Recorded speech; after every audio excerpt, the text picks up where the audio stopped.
안녕하십니까. 조선일보 경제부의 박사기자 방현철입니다. 여러분은 코인 투자 정보 어디서 찾으시나요? 혹시 너무 많은 이슈에 진짜를 놓치고 있지는 않으신가요? 코인 시장을 파헤쳐서 진짜 배기 뉴스를 전해드립니다. 그럼 8월 25일 목요일 코인 파헤치기 본격적으로 시작해 보도록 하겠습니다. 오늘은 알고란의 고란 대표님 나오셨습니다. 안녕하세요. 네, 안녕하세요. 오늘 뭐 아침에 보니까 한국은행이 또 금리를 올렸네요. 근데 네. 지난달에는 뭐 빅스텝 하더니 이번에는 그냥 베이비 스텝 해서 0.25%포인트 이렇게 했어요. 네, 뭐 뭔가 다들 좀 올릴 고민이 거라고 많은 예상하고는 것 같아요. 있었고 그대로 결과가 나왔던 거고 예. 고민이 많은 것 같고 음. 그리고 주변에서는 사실 뭐 거시경제니 뭐 기준금리 이런 거 얘기보다는 사실 당장 올라가는데 대출금리 여기에 더 고통을 호소하시는 분들이 많아서 네. 걱정이긴 합니다. 이 금리 상승기에 사실 코인 시장도 많이 좀 충격을 좀 받았죠. 그렇죠. 예. 네. 미국에서부터 금리를 올리기 시작했으니까. 맞습니다. 또 우리는 물론 올리기는 우리가 먼저 올렸지만 미국의 빅스텝, 자이언트 스텝 이런 게 충격을 많이 줬는데 앞으로 어떻게 좀 영향 어떻게 줄지 좀 궁금합니다. 네. 좀 지켜봐야 되겠고요. 사실 코인 시장에서는 뭐 우리나라 그 중앙은행의 네. 영향력이 그닥 뭐 거의 없다라고 봐도 좋을 정도고 네. 미국 연준이 어떻게 움직이냐를 많이 보거든요. 네. 그 글로벌 헤지펀드 자금이 움직이다 보니까 헤지펀드들이 코인 시장에 투자한 금액도 상당히 비중이 좀 늘어나고 했고 네. 하다 보니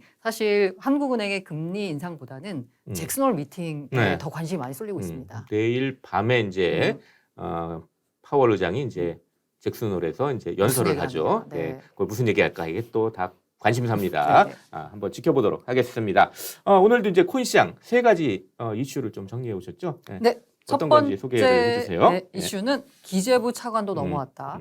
뭘 넘어와요? 선을 넘었나? 예. 두 번째는 증권사가 거래소 만든다. 음. 세 번째는 이더리움 머지에 대한 오해입니다. 예. 머지 관심 많은데 그거에 대한 또 오해도 또 좀 풀어주시는 걸 또 준비해 오셨네요. 첫 번째부터 한번 해보죠. 기재부 차관도 넘어왔다. 어디 뭐 선을 넘었어요? 뭐 기재부 차관 그러면 또 차관 많잖아요. 네, 정확히 말하면 전 차관이시고요. 그 사실 제가 오늘 갖고 온 세 가지 키워드가 모두 두 가지가 다 국내 뉴스고 한 가지가 약간 기술적인 얘기예요. 사실 솔직히 말씀드리면 최근 시장에서 가장 관심이 많은 건 마운트 곡스 얘기입니다. 근데 마운트 곡스 얘기는 제가 보니까 지난주에 이수호 부사장이 얘기를 했더라고요. 오전에 또 고란 대표님도 맞아요. 얘기를 해주시고 또 다룰 수는 없어서 제가 다른 얘기를 좀 찾다 보니까 별로 그렇게 뉴스가 없더라고요. 사실 코인 시장에서는 글로벌 시장에서 보자면 머지 그리고 마운트 곡스거든요. 이더리움 머지 관련돼서는 그간의 기초적인 내용이나 아니면 하드포크 얘기 등등을 참 다뤘었기 때문에 오늘은 그 오해 관련된 얘기 들어왔고 다른 두 가지 얘기는 국내 뉴스인데 하나가 너무 눈에 띄는 상징적인 사건이라는 표현을 써도 되나요?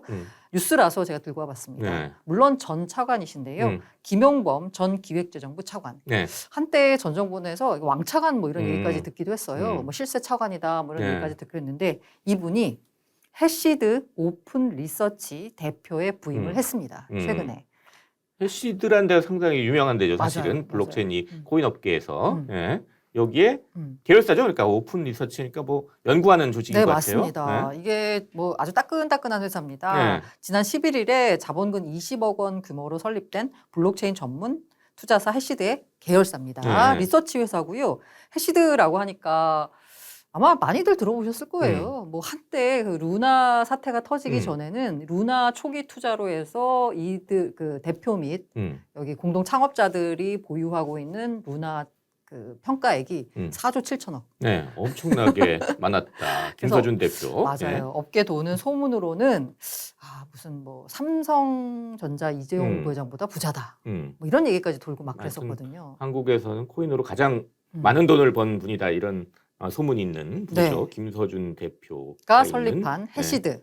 거기에 계열사 대표로 이제 맞습니다. 전 차관인 김용범 전 차관이 지금 영입이 됐다 뭐 이런 얘기네요. 제가 그 우리 김용범 전 차관님 그 패친인데 뭐랄까 여기에 왜 대표로 가게 된 그 약간 변을 이렇게 쓰셨는데 보니까 되게 재밌더라고요. 해시드 김서준 대표 부친인 김용구 전 미래경영개발연구원장과 광산 김씨 문중 모임에서 만났대요. 문중이군요. 그러니까. 제가 이걸 보면서 되게 재밌었던 게 약간 이 코인 블록체인 하면은 굉장히 물론 4차 산업혁명 뭔가 혁신의 끝단에 있잖아요. 근데 처음에 시작은 문중 모임에서 만났던 거예요. 그 약간 출발이 재밌더라고요. 그래서 어쨌든 이렇게 알고 지낸 20여 년 전부터 음. 알고 지낸 사이고 김서준 대표랑은 그 김 대표 부친 소개로 1년 전에 만났는데 네. 김서준 대표가 굉장히 설득을 한 것 같아요. 음. 이쪽을 와서 좀 좋은 역할을 좀 네. 해달라라고 했습니다. 그래서 이제 그 김용범 전 차관이 왜 음. 내가 여기를 갔느냐에 대한 이유를 밝히는데 그 민간 전문가와 당국 사이에서 차분하고 건설적인 대화의 장을 마련해 네. 보겠다. 이 블록체인에 국한하지 않고 디지털 기술이 가진 가능성과 한계를 폭넓게 연구해서 네. 디지털 기술이 더 나은 사회를 만드는데 뭔가 길을 찾아보겠다라고 네. 밝혔습니다. 그러니까 일종의 사실 이 블록체인 업계, 코인 업계가 갖고 있는 취약점 중에 하나가 규제 속으로 들어오느냐 마냐 그 경계 사이에 있어서 네. 이게 뭐 불법이니 사기니 그리고 뭔가 사업을 할 때도 뭔가 이렇게 약간 제약을 많이 받잖아요. 그렇기 때문에 뭔가 제도화를 위해서 아마 김수진 대표가 김용범 전 차관을 적극적으로 영입을 한 것 같고요. 근데 잘 모르시는 분들이 보면은 이거 고위 관료가 무슨 로비하러 간 거 아니야? 뭐 로비 때문에 들어간 거 아니야? 뭐 이렇게 좀 볼 수도 있잖아요. 이분 근데 이게 블록체인 쪽에 좀 예전부터 관심이 있으신 분인가요? 사실 네. 제가 왜 상징적인 사건이라고 했냐면 네. 이분이 그 2017년 12월에 그 한창 막 달아올랐을 때 네. 그리고 뭐 그 법무부가 거래소를 폐쇄하네 마네 막 이런 얘기가 나올 때 이분이 금융위원회 부위원장을 지냈습니다. 네. 근데 당시 이제 그때는 가상화폐라고 불렀죠. 가상화폐를 전담하는 부처가 어디냐를 두고서도 서로 내게 아니다. 네가 네. 해라. 뭐 이런 분위기가 있었거든요. 약간 결국 총리실에서 이제 조정을 맞아요. 해가지고 그러다 대책을 보니까. 냈죠. 네. 그러다 보니까 약간 그 총리실에서 조정을 하면서 두 개의 단체 그 약간 집단 가운데 법무부 같은 경우에는 굉장히 강경한 입장이었어요. 네. 여기서 나 없애버려야 된다라는 입장이었고요. 네. 이 금융위 같은 경우에는 이게 뭔가 애매하고 뭔가 선진 기술인 것 같긴 한데 이 금융적으로 문제가 많이 발생할 것 같으니까 어떻게 좀 잘 관리를 해보자. 약간 네. 이런 느낌이었고요. 그래서 이 와중에 처음에 그 뭔가 거래소 폐쇄 발언 나올 때는 뭔가 사적 재산 침해 뭐 이런 얘기까지 나오면서 네. 상당히 힘들었었잖아요. 그래서 이 과열됐던 코인 시장 열기를 약간 쉽게 만든 조금 약간 이렇게 컴다운 시킨 게 바로 뭐냐면 실명 계좌입니다. 이게 뭐냐면 코인이라고 하는 게 지금까지 법과 제도에서 어디에도 속하지 않은 거거든요. 근데 이걸 규제하려면 어느 법 안에 틀에 넣어야 되잖아요. 네. 그 틀에 넣었던 단초를 찾았던 게 뭐냐면 특근법. 거기에서 보면은 실명 계좌 부분을 이제 그 뭔가 연결을 시켜가지고 그 기존에는 2017년 말 그 즈음만 해도 그냥 우리가 아무 거래소나 현금을 입금해서 코인을 살 수 있었어요. 그런데 이 김용범 차관이 실명 계좌 제도를 이제 마련을 해서 은행이 실명 계좌를 발급한 곳만 그 현금을 입금해서 코인을 살 수 있도록 만들겠다. 어쨌거나 이제 제도화의 첫걸음을 좀 네, 맞습니다. 내딛게 그런 제도를 만들었던 이게 그런 분이네. 제도화의 그러니까. 첫걸음이라고 하면 또 긍정적이라고도 볼 수가 있고 또 부정적으로 보자면 그 실명 계좌 제도 때문에 이른바 빅4, 빅5 체제가 굳건해지면서 새로운 업체들의 시장 진출 기회를 막은 측면도 있거든요. 중소거래소들은 이제 거의 다 죽었죠. 문을 닫았죠. 네, 맞습니다. 그런 또 측면도 봐야 되겠군요. 네네. 예. 어쨌든 그렇게 해서 기존에는 어쨌든 코인 시장에 대해서 펀지 사기다 이런 말씀까지 하셨어요. 네. 그런데 이쪽 업계로 완전 넘어왔거든요. 생각이 바뀌신 것도 있고 아니면 세상이 달라진 것도 있을 텐데 어쨌든 상징적인 사건인 것 같아서 기재부 차관도 넘어왔다.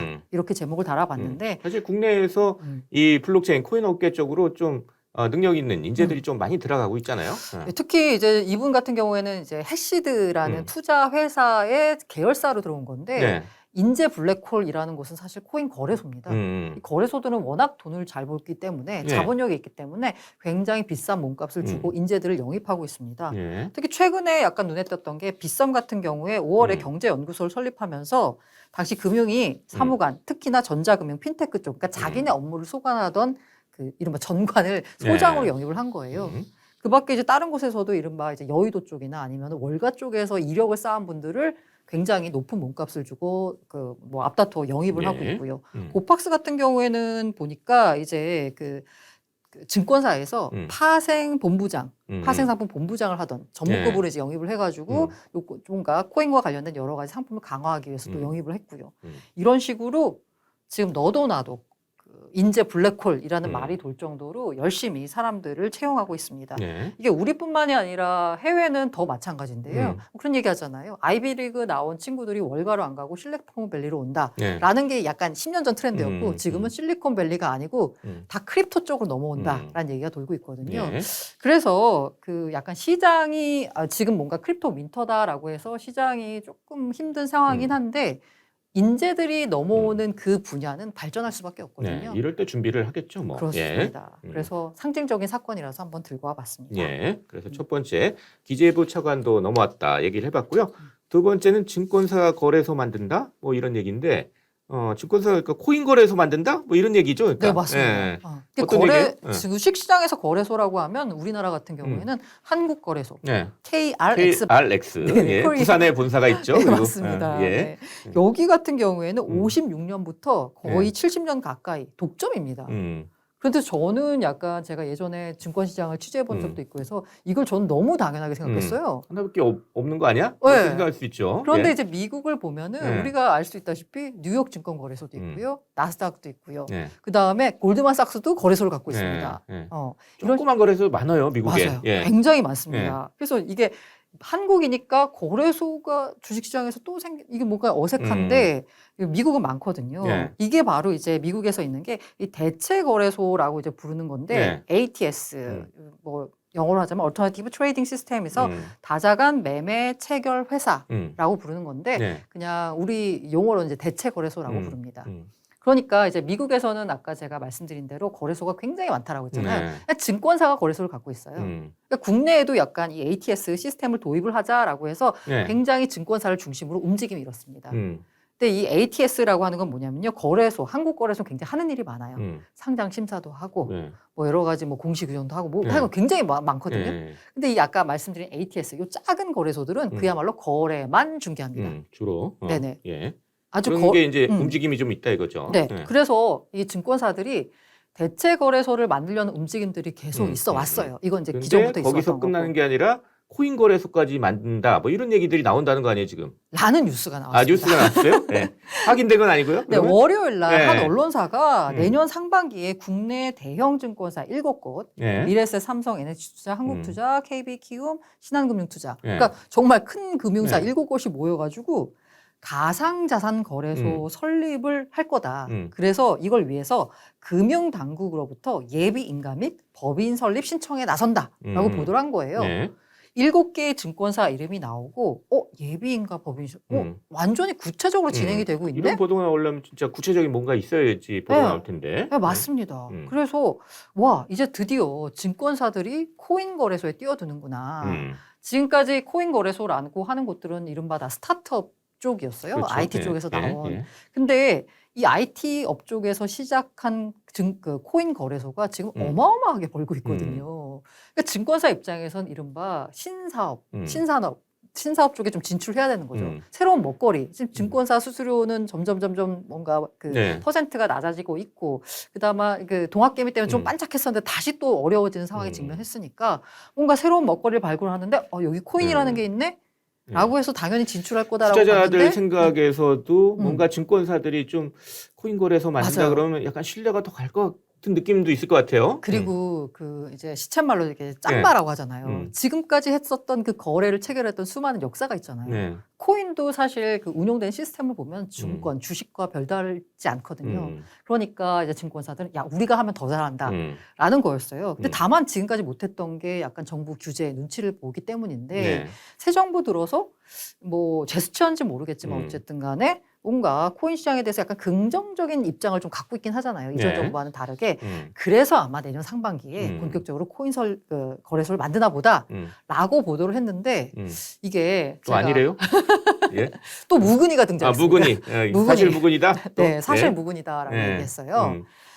이게 제가 그래서 이 사실 무근이가 등장할 때 그 패턴을 좀 보자면 어떤 곳에서 보도를 합니다. 그래서 만약에 다른 곳들이 다른 언론사가 추가 취재를 통해서 추가 보도가 나온다라고 하면 이거는 정말 있는 거고요. 한 곳에서만 보도를 하고 추가 보도가 나오지 않아라고 하면 무근이를 의심해 봐야 됩니다. 실제로 이제 한 이틀이 지나서 이틀 네. 뒤에 무근이가 등장했습니다. 거래 이제 증권사들한테 물어봤더니 예. 야 그거 아니야 사실 아니야. 이거 대체거래소 설립이 잘못 알려진 거다라는 거였어요. 뭔가 증권사들이 기존에 뭐 다른 거래소를 만들려는 움직임이 있었는데 그게 약간, 코인 거래소로 와전이 됐다라는 그런 게 얘기다. 입장이고요. 그런데 그렇다라고 하면 그럼 증권사들이 코인 거래소 안 할 거냐라고 보면 그건 또 아니에요. 그러니까 좀 그런 욕심은 개연성이 내고 있어요. 있긴 있는 것 같은데요. 예, 그래서 제도만 마련이 되면 할 것 같고 네. 사실 아까 말씀드린 그 대체거래소 있잖아요. 네. 거기에 보면은 그 자본시장법상에 보면 이 대체거래소에서는 어쨌든 상거래 대상이 상장 주식 및 주식 예탁증권으로만 한정이 돼 있습니다. 네. 네. 그런데 주식만 할 수 있다 이거죠. 원래 네, 맞아요. 지금 현재 법으로는. 예. 근데 최근에 오늘도 금융위에서 네. 이게 증권형 토큰인지 아닌지 뭐 이거 보겠다라고 했거든요. 그래서 만약에 금융당국이 이 그 증권형 토큰, 대체 불가능 토큰 NFT, 뭐 이런 아니면 암호화폐 수탁과 지갑 서비스 이런 거를 만약에 대체거래소에서 할 수 있게 허용을 하게 되면 내년 상반기 대체거래소 만들어서 거기다 거래 대상에 그 뭐 STO 그러니까 증권형 토큰만 올리면 되는 거예요. 그래서 완전 무근이는 아니고 지금 현재 제도와 법상으로는 무근이가 맞지만 사실 무근이지만 만약에 금융당국도 지금 현재 뭐 네. 증권형 토큰 이걸 뭔가 그 합법화하겠다는 거잖아요. 제도화하겠다는 거잖아요. 이게 되면 아마 조만간 뭐 우리가 생각하는 그런 업비트 같은 거래소는 아니겠지만 네. 증권형 토큰과 NFT를 거래할 수 있는 거래소가 증권사가 만든 곳이 나올 수 있지 않을까라는 예상이 됩니다. 한번 어떻게 되는지 지켜보도록 하겠습니다. 이렇게 해서 두 번째 증권사가 거래소 만든다 얘기를 해봤습니다. 세 번째 이제 이더리움 머지 업그레이드에 대한 얘기인데요. 이더리움 뭐 머지 한다고 그래가지고 지금 이더리움 가격도 많이 오르고 해가지고 이 투자자들 관심이 많아요. 예, 어떤 오해가 있다는 거죠? 지금 뭐 오해에 대해서 지금 준비를 해오셨는데 일단 머지는 9월 15일로 예정이 돼 있고요. 전에 뭐 9월 19일이다 뭐 이런 얘기도 있었는데 네, 15일로 이제 예정이 됐어요. 예정이 됐고요. 그리고 이더리움 업그레이드를 주도하고 있는 곳이 이더리움 재단입니다. 이더리움.org. 여기에 들어가면 그 머지와 관련된 여러 가지 다양한 정보들이 올라오거든요. 네. 그 중에 최근에 올라온 그 정보가 약간 눈에 띄어서 갖고 왔는데요. 이게 뭐냐면 이더리움 머지 업그레이드에 대한 오해, 미스 언더스탠딩이 있다. 오해가 있어서 우리가 그거를 풀어주겠다라고 해서 8가지 오해를 제시를 했어요. 예. 근데 이 가운데 제가 약간 뭔가 중요한 것만 알아보죠. 중요한 것만 예. 5가지를 갖고 예. 와봤습니다. 이게 약간 오해예요, 말 그대로. 첫 번째, 머지를 하게 되면 가스비가 줄어든다. 가스비 그러면 전에 얘기했듯이 수수료 같은 맞습니다. 거라고 그랬죠. 예. 이거 안 보고 yes or no 안 보고 답해 주시면 네. 네? 가스비 줄어든다. 줄어든다 우리 얘기하지 않았어요? 예스 맞아요. 아니에요? 맞아요. 네. 예스일 것 같은데 그게 네. 오해, no라는 노래요? 거예요. 예. 이게 뭐냐면 그러죠? 머지는 예. 네트워크 용량을 확장하는 게 아니라 그냥 합의 메커니즘을 바꾸는 거예요. 이른바 작업증명, POW에서 지분증명, POS 방식으로 바꾸는 거거든요. 네. 가스비는 수수료는 이더리움 네트워크의 수요에 따라 결정이 됩니다. 그런데 이게 이더리움의 업그레이드 단계가 머지가 끝이 아니에요. 머지를 한 다음에 그다음에 여러 가지 단계들이 다 맞춰집니다. 네. 그래서 이게 이른바 이 가스비와 관련된 거는 샤딩, 롤업 뭐 이런 거거든요. 요게 다 맞춰지면 이걸 대충 예상하기로는 한 내년 말 정도로 예상하고 있거든요. 그러면 가스비를 급격히 낮출 수 있다라는 건데 당장 떨어진다는 맞습니다. 얘기는 아니다. 머지만 보면 아니다. 여기군요. 예. 두 번째가 예. 머지 업그레이드 이후에는 거래 속도가 눈에 띄게 빨라질 것이다. 거래 속도 빨라질 거라고 우리 얘기했는데 또 여기 맞습니다. 눈에 띄게가 있네. 눈에 띄게 약간 오해다 이런 얘기인가요? 네.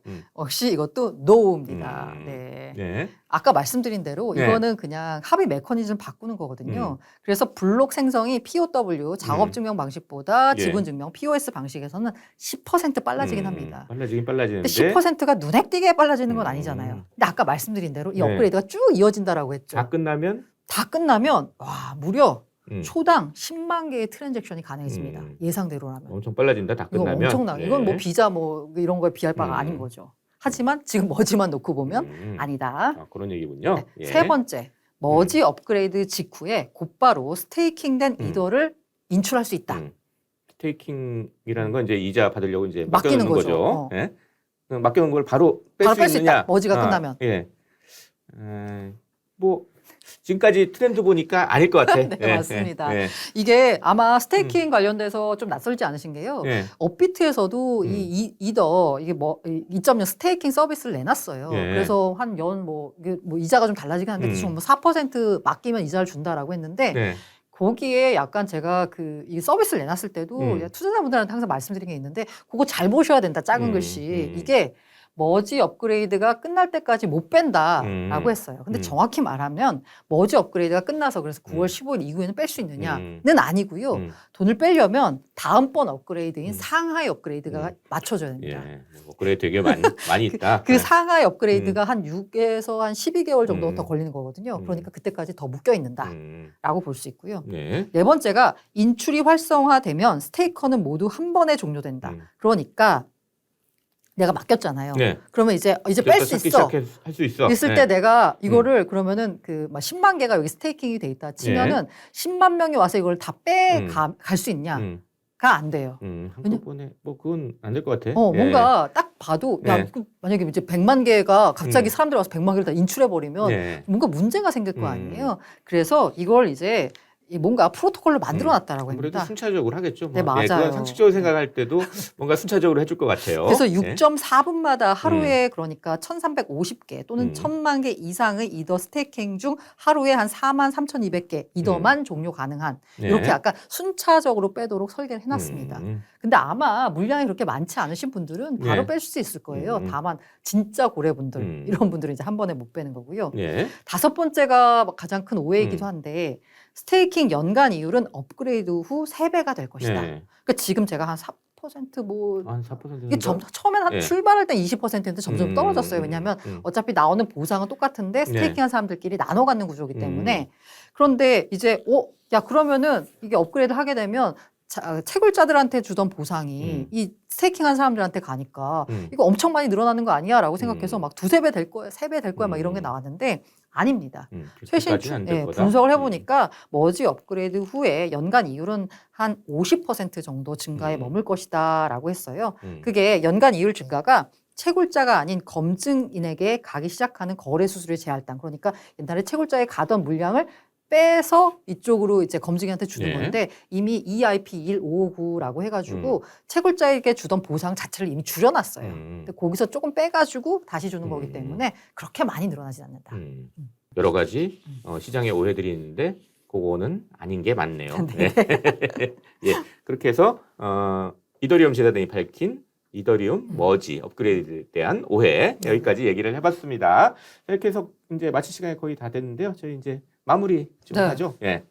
한 줄평 뭘 할까 생각해봤는데 세상은 바뀌고 있네요. 그 바뀌는 세상에서 투자 기회를 찾아야 됩니다. 예. 하나하나 뭘 공부를 해야지 또 바뀌는 걸 알 수가 있겠죠. 자, 여러 가지 정보들을 저희가 이제 알려드리도록 하겠습니다. 공부는 코인파이치와 함께. 예.